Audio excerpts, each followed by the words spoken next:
Welcome back to What's Hot, What's Not C.R.E., your daily pulse on commercial real estate in America. It's Thursday, February 12th, 2026. Today, Class A versus B versus C multifamily. Which one wins in 2026? Let's get right into it. What's hot? Without a doubt, it's Class B workforce housing. This segment is the clear winner as we look across the 2026 landscape. The numbers don't lie. National occupancy for Class B is holding strong at 95.8%, actually outperforming Class A, which is just a hair lower at 95.7%.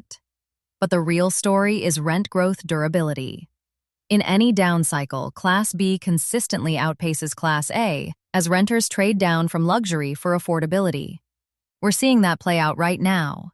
That massive rent premium we used to see between A and B properties, it's compressing. Heavy concessions in the Class A space are eating directly into that gap. Meanwhile, workforce housing sits squarely in the demand sweet spot.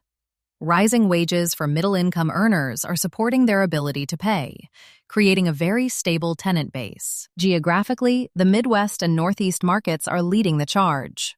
We're tracking 3 to 4.5% rent growth in the Midwest and an even stronger 4 to 5% in the Northeast. Why? Limited new supply.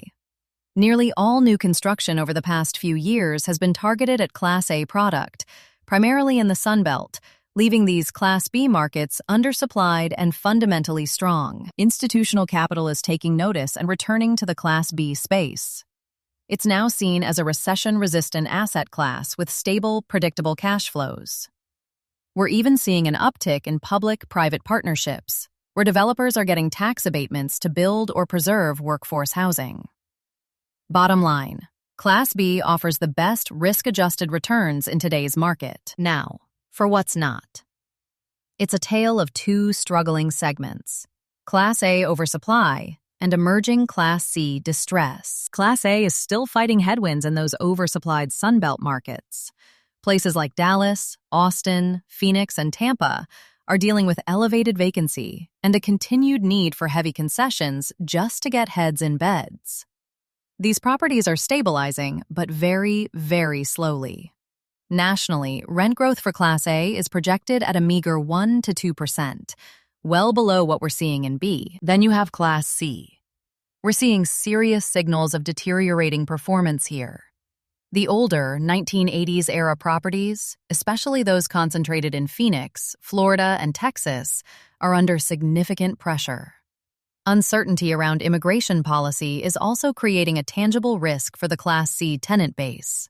Operators are being forced into a pure, heads-on-beds strategy, maximizing occupancy at any cost, with zero focus on rent growth. And the expense pressure is hitting Class C the hardest. Years of deferred maintenance are finally catching up, and a lack of capital access is making it worse. Lenders are pulling back, making it nearly impossible to fund the necessary capital improvements. It's a tough spot to be in, so what's the investor takeaway for today? It's simple.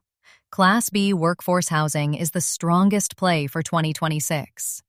You get stable occupancy, durable rent growth, and renewed institutional backing. Avoid Class A in the oversupplied Sunbelt, at least until the back half of the year when absorption might catch up. And Class C? It just carries too much risk right now. The upside is limited, capital is constrained, and the tenant base is uncertain. Your best bet for risk-adjusted returns is to focus on Midwest and Northeast Class B. Thanks for tuning in. See you tomorrow. Don't forget to like, share, and subscribe. Visit hotnotcre.com to learn more and subscribe to our newsletter.